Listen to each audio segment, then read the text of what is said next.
Hey guys, Wade Willis here for Wade's Weeb Reviews. Now, if someone would have told me going into this season that ReZero Season 2 would blow the first season out of the water and have Amelia be almost a non-factor and Rem be completely out of the season almost altogether, I would have told you are crazy. But that is what they've done in this season. We did get a glimpse of Rem again, but I'll get into that later. Before I move on, guys, don't forget to like the video and subscribe to my page. It helps a ton. Now, this episode had two major themes, and they centered around Echidna. The first is that Subaru actually understands how other people think and feel much better than Echidna. Even though she is the Witch of Greed, has all this knowledge at her fingertips, sees all these things, even though he's a kind of a moron, he understands people better than she does. Two, we finally see why Echidna is the Witch of Greed. One of the first things I'm really going to focus on is when Subaru goes in and we find out he actually starts the second trial. Now, the second trial is similar to the first in that it is created from his memories, and basically there are projections that are created from his memories. Now, this is completely different, though. This trial is showing what happens after the deaths that he had in those timelines, which is really important. One, it's very traumatizing, but another thing why I think this is actually important and is probably a good thing for Subaru in the long run, he was becoming super numb to the idea of return by death and was just willing, okay, I'll just die this time. Let's see how much information I can get. This kind of puts death more in perspective to him. And we do find out these timelines possibly are completely fake, but the only person who would know if these timelines really exist would be the Witch of Envy. Now, this whole concept with possibly separate timelines and realities reminded me of Steins Gate a lot, and I know White Fox also did Steins Gate. Now with the possibility, and I don't think this is real, but it just put things into perspective. Oh, maybe there are other timelines that are actually happening. Maybe, in Steins Gate they have the alpha and the beta timelines, and there's all those other ones in between. What if these other timelines do exist? And these people that he cares about have been seeing him die all these times. I don't know. Kind of interesting. Now, Subaru is basically broken at this point. After seeing the after effects of him dying and the effect of possibly how it would affect the people around him. And then all of a sudden, Rem shows up, or we think Rem. This is where, in this episode, we really see another difference between Subaru and Echidna, and really they are the opposite person. Echidna is controlled by her greed, and we see this more later on. But Subaru really is trying to save people, and sometimes he does things in a selfish way, but really he is pretty selfless. So exactly the opposite of Echidna. Now, Rem shows up and is talking to him, telling him that he loves him, and eventually, I understand all this that you've been going through is so difficult, just relax. This kind of snaps Subaru out of it, and he's like, who are you? And the same thing happened to him in the last episode when Amelia was telling Subaru that she said that she loved him. And in the beginning of this episode, he remembered her kissing him, and he's like, yeah, that wasn't Amelia. This is Rem saying, hey, just relax, you've been through a lot, which he says Rem wouldn't do. based on the first season, we have to agree. Rem, he talks about how she would listen to him with his pity party, but then make him stand back up and go out and fight. And even though Rem loves him the most, she is the toughest, or she is the most strict on him. Really interesting. He notices those subtle things, and he truly knows people and understands kind of what makes them tick once he's involved with them a certain amount.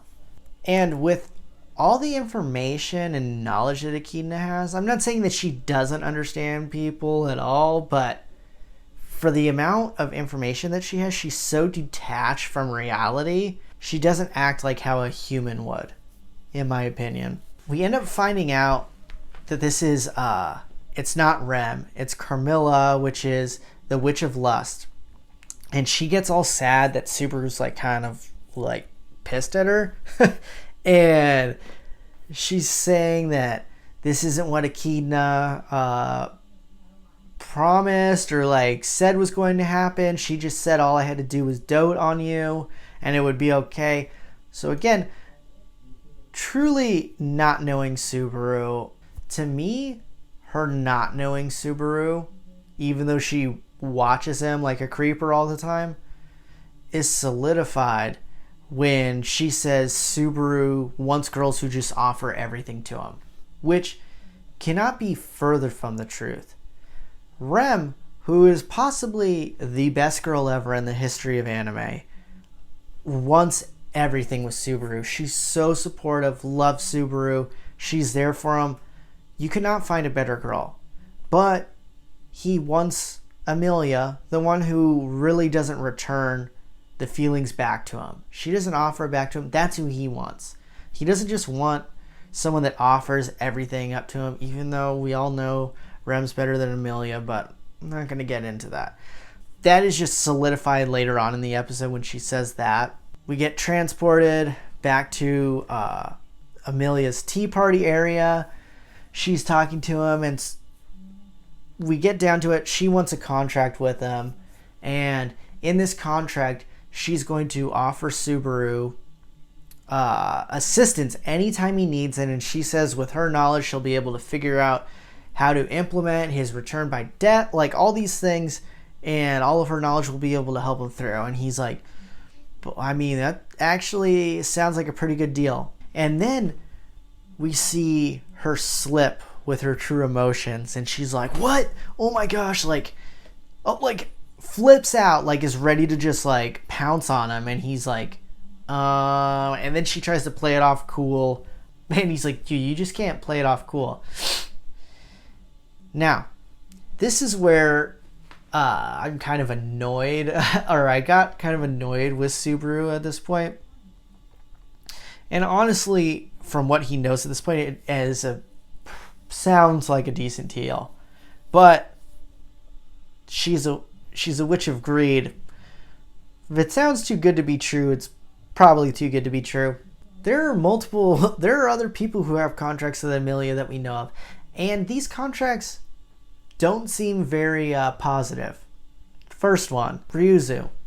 All these basically clones, copies of Ryuzu, that their sole purpose, they each have their own sole purpose, running Amelia's sanctuary, doing all these things. Basically, they are created to be Echidna's slaves. Not really very ethical, in my opinion. Slavery is not right, and these beings are created for the sole purpose of Echidna's bidding. They are essentially slaves. Not a good look for Echidna on that one, by Echidna. So, okay, not looking good there. And then eventually we do find out that Beatrice did have a contract with her, but we assumed it at this point. Beatrice's contract. She has to wait until that person shows up. She's been in this library that library for 400 years. I don't know. Not a great deal, Subaru, I don't think. So he doesn't ask about the Beatrice contract, he's still about to just go in. And I understand that Echidna's attractive and she kind of draws you in with these promises. He's saved by Minerva, the Witch of Wrath. Other than Echidna, Minerva's my favorite witch, and she saves him from doing this.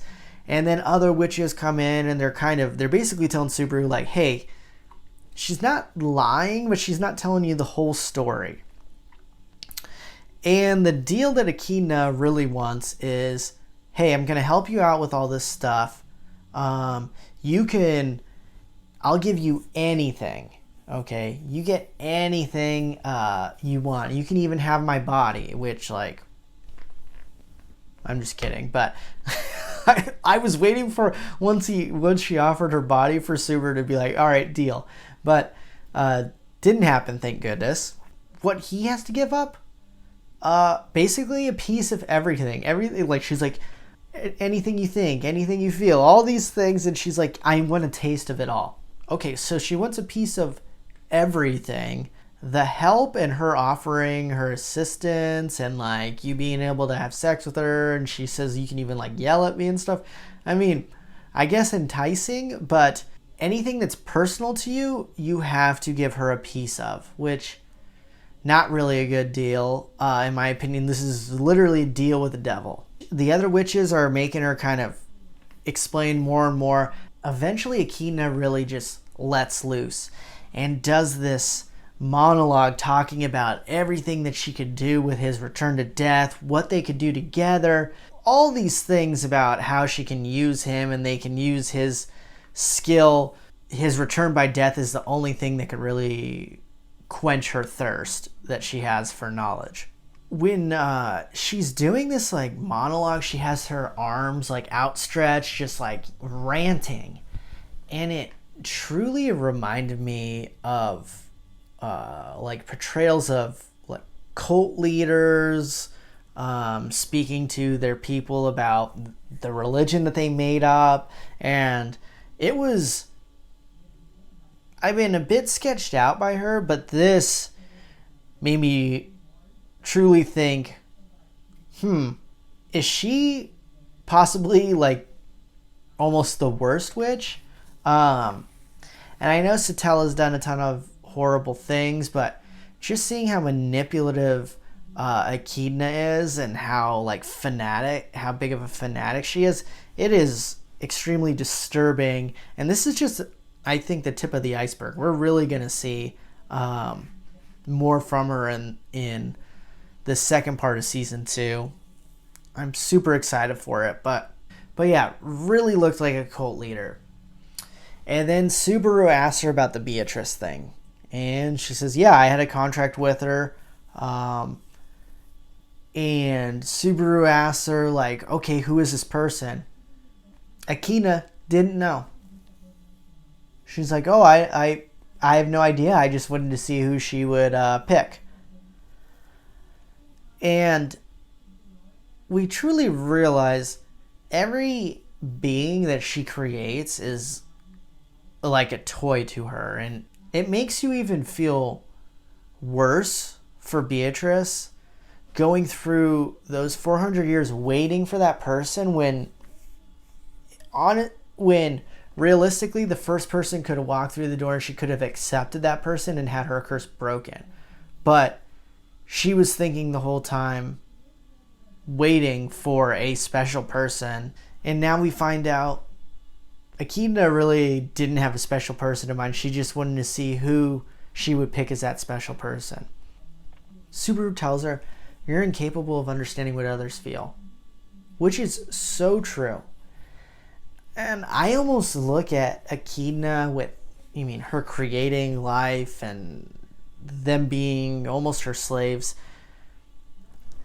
She's kind of like an evil scientist that makes these creations just to see how much she can learn and gain from these creations, and never thinking of the ethical implications of creating these things. And one thing to know, after she goes through the big monologue, her cult speech, you see like her face start to change, and she truly looks scary and like grotesque and evil and mad, all those things, you start to see it shift in her face, and you're like, oh, like me personally, I'm like, Echidna, that is disappointing. I was like super into her. Now we're seeing you're basically a psychopath, so that's awesome. And they end the episode with Satella showing up. Overall, guys, very good episode. I'm really intrigued to see in the next episode how Satella fits in. We're going to have all the witches there with Subaru, and I kind of think we're going to get finally a look into Satella when she's in a more rational state. I'm hoping that, because I'd like to learn more about her when she's not in a rage from Echidna interfering. But we could see her just go ham again because Echidna was trying to do a contract with her boo. So yeah, I'd love to know what you guys think about the episode. Comment your guys' opinions. What else did you guys take from the episode? I'd love to hear it. Hey guys, this is Wade Willis. Thanks for watching my video. Here's 2 other videos I think you might like, and don't forget to subscribe to my page.